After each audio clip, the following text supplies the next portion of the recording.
हैं स्टेज पर, अभी आसाम की धरती पर हमारे खिलाफ वहाँ के न्यूज़ 24 ने हमारी तकरीर चलाई, आधी तकरीर चलाई, आधी तकरीर। और वहाँ से कॉल आया, वहाँ एक बहुत बड़े सियासी लीडर हैं मौलाना बदरुद्दीन अजमल साहब, उनके किसी पार्टी के सदस्य ने हमको फ़ोन किया कि मौलाना आसाम में आप आए, 3 दिन रहे, आपने तकरीर की, वो तकरीर आपकी यहाँ की जो न्यूज़ 24 वहाँ की है, वहाँ की लोकल मीडिया ने आपके खिलाफ आपको चलाया और पूरा वायरल हुआ। मुझे 2-3 साथियों ने लिख करके भेजा कि मौलाना ये तकरीर आपकी चलाई जा रही है, इसको बेस बनाकर आपके हाथ में हथकड़ी लग सकती। हमने कहा कि हमने इसमें गलत क्या बोला, हमने सिर्फ ये कहा था कि जब तक कुरान मौजूद है, जब तक कलिमा पढ़ने वाले मौजूद हैं, कोई माए का लाल इस धरती से उनके वजूद को नहीं मिटा सकता। मैंने कहा कि मैंने एक रिवायत नकल की थी, वो रिवायत ये थी कि जब अंग्रेज इस देश में आए थे तो उस अंग्रेज को भगाने के लिए इस देश से हर दिन मुसलमान फजर की नमाज के बाद तलवार लेकर सर पे कफन बांधकर कम से कम 15-20 मुसलमान सड़क पर आकर खड़े हो जाते थे अंग्रेज के खिलाफ। तो अंग्रेज बोलते थे कि अरे इन मुसलमानों को पैसा कहां से मिलता, इन मुसलमानों को ताकत कहां से मिलती, इन मुसलमानों के पीछे कौन सा बड़ा नेता जो कफन बांध कर तलवार लेकर आ जाते हैं, इनकी फंडिंग कहां से होती है। तो उस वक्त का एक बहुत बड़ा दलाल जिनका नाम मिर्जा गुलाम अहमद कादियानी, जो कुफ्र के दरवाजा नहीं बल्कि काफिर बन चुका था, उस मिर्जा गुलाम अहमद कादियानी ने कहा कि अंग्रेज तुझे नहीं मालूम, इनके पीछे कोई नेता खड़ा नहीं है, इनके पीछे कोई बड़ी ताकत खड़ी नहीं है, इनके पीछे किसी मंत्री का सपोर्ट नहीं है, बल्कि इनके पास अल्लाह का कुरान है, इनके पास कलीमा है। और सुन लो, जब तक इनके हाथ में अल्लाह का कुरान होगा, इनके दिलो दिमाग में अल्लाह का कलीमा होगा, ये मर तो जाएंगे लेकिन कभी भी किसी बातिल के सामने ये झुक नहीं सकते, कभी भी इनको खत्म नहीं किया जा सकता भारत की धरती से।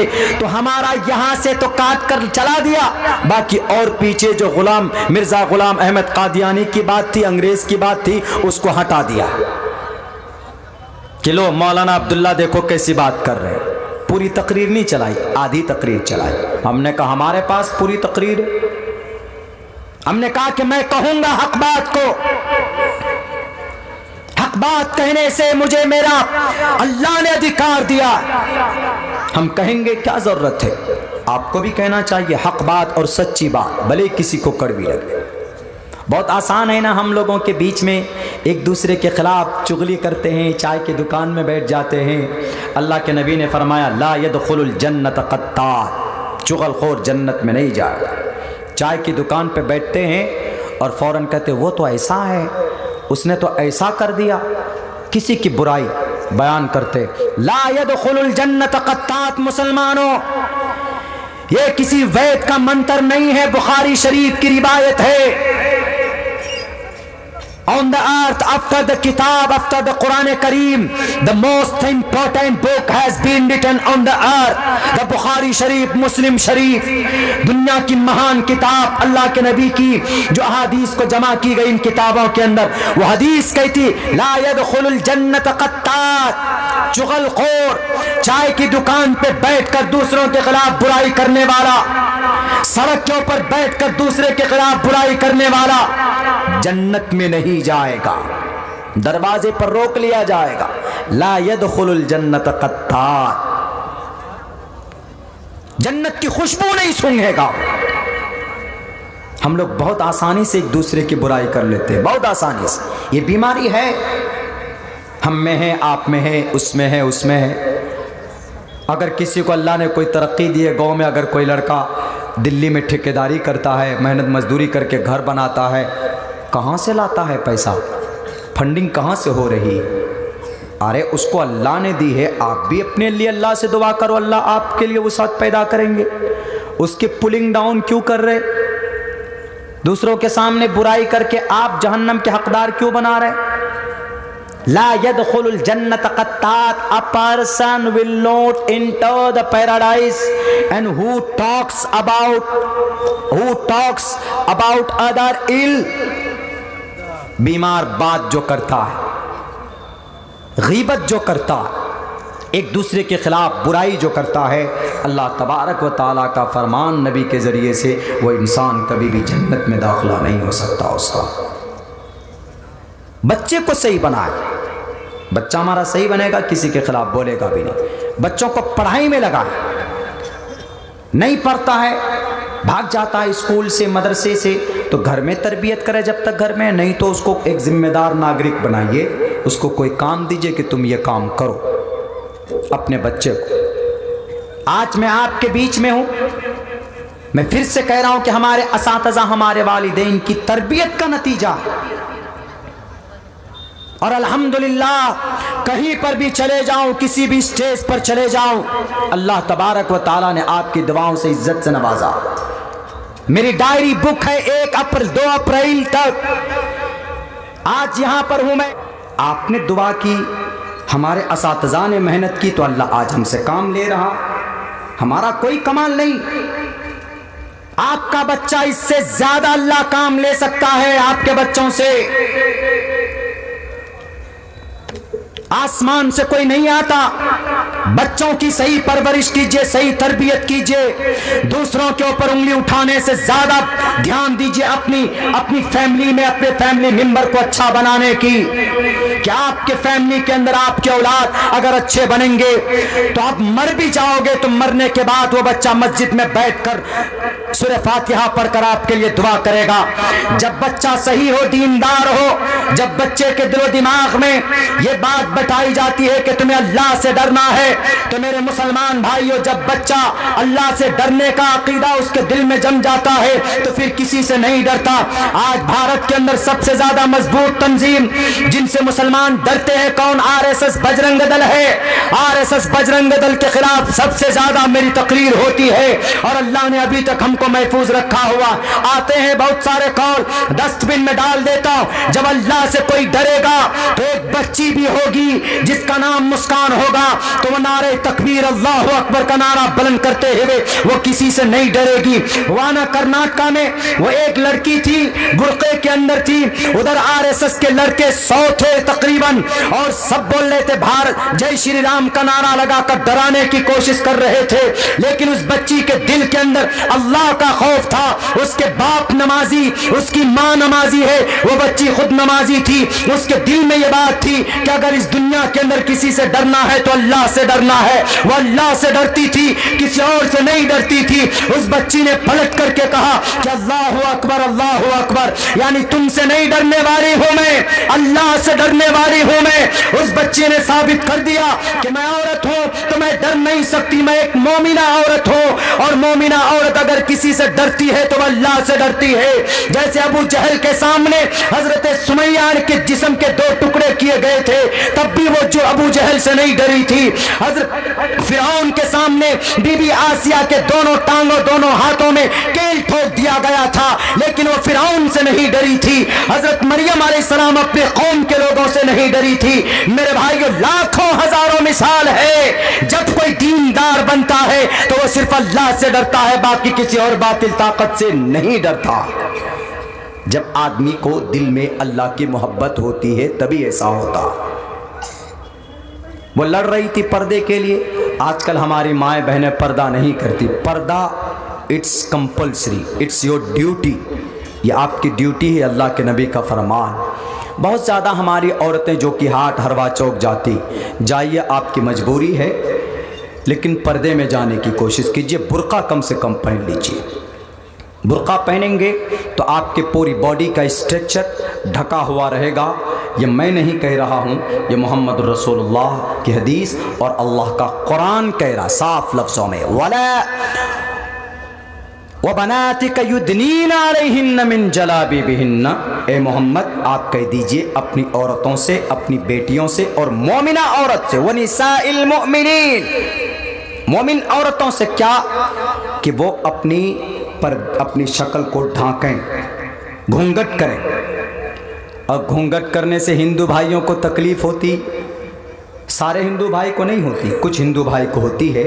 मेरी तकरीर थी परसों वहाँ पर, हमने वहाँ पर कही थी, ताबिश रेहान भाई साहब भी साथ में थे।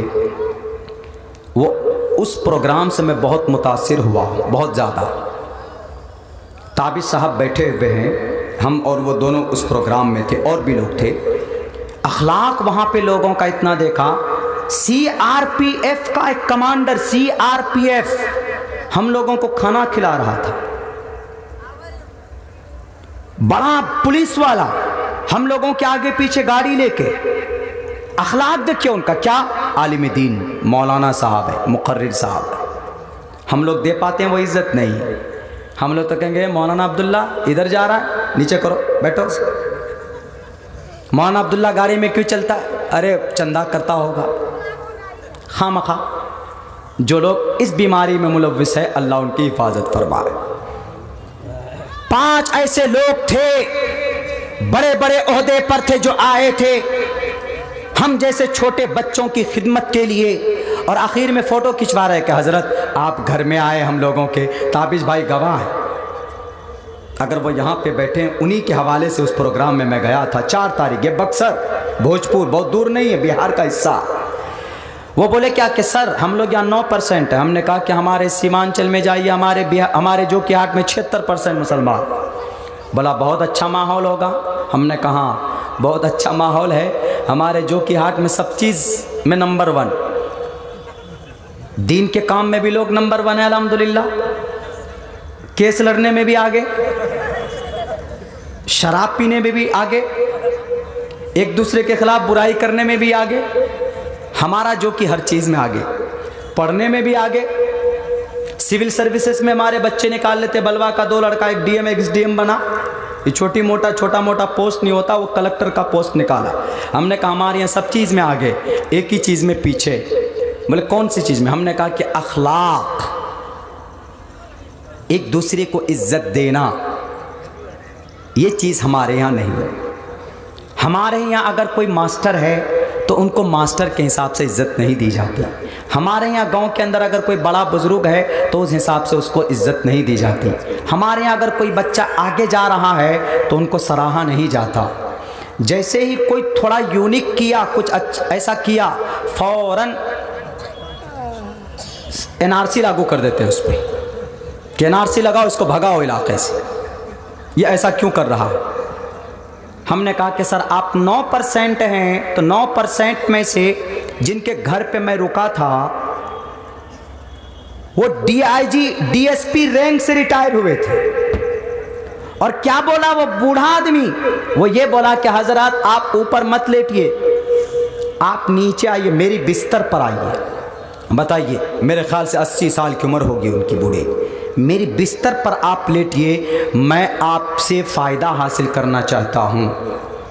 हमने कहा कि एक बात बोलें, आप 9% हैं, आप में से कम 3% लोगों की आपकी नौकरी है इतनी बड़े बड़े ओहदे पे, और बिहार में, हम लोग भी बिहार में हैं, ये आप लोगों की हुस्न अखलाक की बदौलत अल्लाह ने आपको इतना परवान चढ़ाया है, हुस्न अखलाक की वजह से।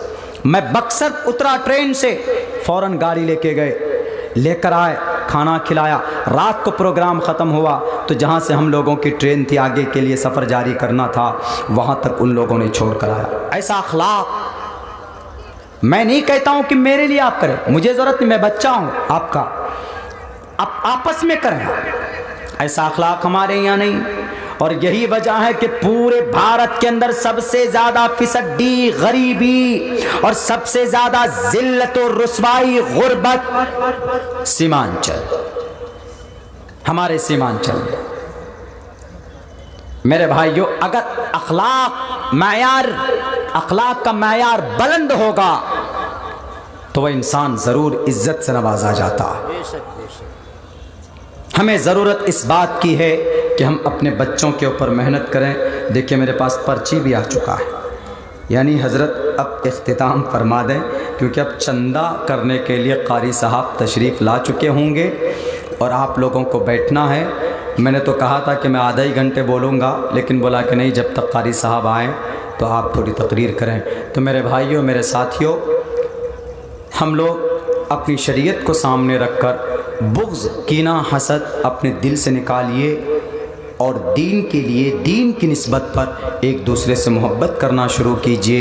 नफ़रत को मिटाने की कोशिश कीजिए। वाक़ियतन बहुत घुटन महसूस होती, नहीं देखा मैंने ऐसा जैसा हमारे यहाँ। अपने बच्चों को पढ़ाइए ताकि आने वाली नस्ल के अंदर कुछ अच्छाई हो और कुछ सच्चाई हो, वो बच्चा आगे चल कर के कुछ अच्छा कर सके अपने कौम के, समाज के लिए। बहुत बहुत शुक्रिया, जज़ाकल्लाह। अस्सलामु अलैकुम व रहमतुल्लाहि व बरकातुहू। हमने पर्दे पर भी बात करनी थी और किस पे, आखिरी शरीयत पर बात करनी थी, वैद के हवाले से, कुरान के हवाले से। चूँकि वक्त कम है, इंतज़ामिया कमेटी के पास भी वक्त कम है। इंशाअल्लाह 28 तारीख़ को कजलेटा के अंदर हमारी हाज़िरी होगी। इंशाअल्लाह फिर बाकी बात अगर अल्लाह ने ज़िंदगी दी तो वहाँ पर पूरी करेंगे। बहुत बहुत शुक्रिया, जज़ाकल्लाह। अस्सलामु अलैकुम रहमतुल्लाह। माशाअल्लाह।